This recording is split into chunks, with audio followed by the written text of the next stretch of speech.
नमस्कार, मैं खुशी और आप देख रहे हैं मुंबई तरंग न्यूज।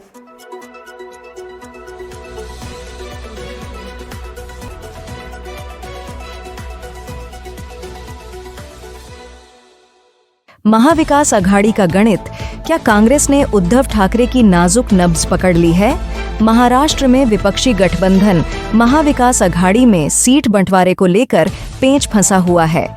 हालांकि घटक दलों का दावा है कि गठबंधन में किसी तरह की गांठ नहीं है, लेकिन नेताओं की बयानबाजी जारी है।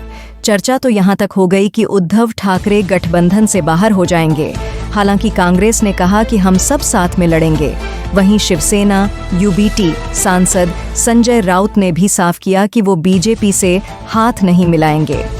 लोकसभा चुनाव में गठबंधन में ज्यादा सीटों पर लड़ने वाले उद्धव ठाकरे को कितनी सीटें मिलेंगी, इसकी तस्वीर 1-2-3 में साफ हो जाएगी। इस बीच विरोधी लगातार उन पर निशाना साध रहे हैं। शिवसेना के नेता संजय निरूपण ने लोकसभा चुनाव के नतीजों का जिक्र करते हुए उद्धव ठाकरे को निशाने पर लिया और कहा है कि कांग्रेस ने उनकी नाजुक नब्ज पकड़ ली है। निरूपम की माने तो कांग्रेस ने ठाकरे को ये आभास दिला दिया कि मराठी या शिवसेना के परंपरागत वोटों से उन्हें लोकसभा में सीटें नहीं मिली हैं। निरूपम ने कहा, कांग्रेस के परंपरागत वोट यानी मुस्लिम वोटर्स की वजह से शिवसेना यूबीटी को सीटें मिली हैं। आज कांग्रेस पार्टी ने शिवसेना के नाजुक नब्ज को पकड़ लिया है। उनके मुताबिक सीटों की मांग को लेकर कांग्रेस उन्हें दबा रही है और वो दबना नहीं चाह रहे। संजय निरूपम किस नाजुक नब्ज की बात कर रहे हैं? अगर लोकसभा चुनाव के नतीजों को देखें तो ये ठाकरे के मन मुताबिक नहीं रहे। इसे आंकड़ों से समझने की जरूरत है।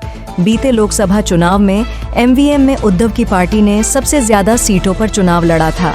21 सीटों पर पार्टी ने उम्मीदवार दिए। नतीजों में उन्हें कांग्रेस से 4 कम और शरद पवार की पार्टी से 1 सीट ज्यादा मिली। कांग्रेस ने जहां 13 लोकसभा सीटों पर जीत हासिल की, वहीं शिवसेना यूबीटी को 9 सीटें ही मिलीं। शरद पवार को 8 सीटों पर जीत हासिल हुई। राजनीति के जानकारों का मानना है कि लोकसभा चुनाव में गठबंधन का फायदा कांग्रेस और शरद पवार को ज्यादा हुआ, ठाकरे को कम हुआ। हालांकि वोट शेयर के आंकड़ों को गौर करें तो शिवसेना 16.62% और कांग्रेस को 16.92% वोट मिले। शरद पवार की पार्टी को 10.27% वोट मिले। कांग्रेस और उद्धव गुट के वोट शेयर में मामूली अंतर है, लेकिन सीटों की संख्या के लिहाज से गैप नजर आता है।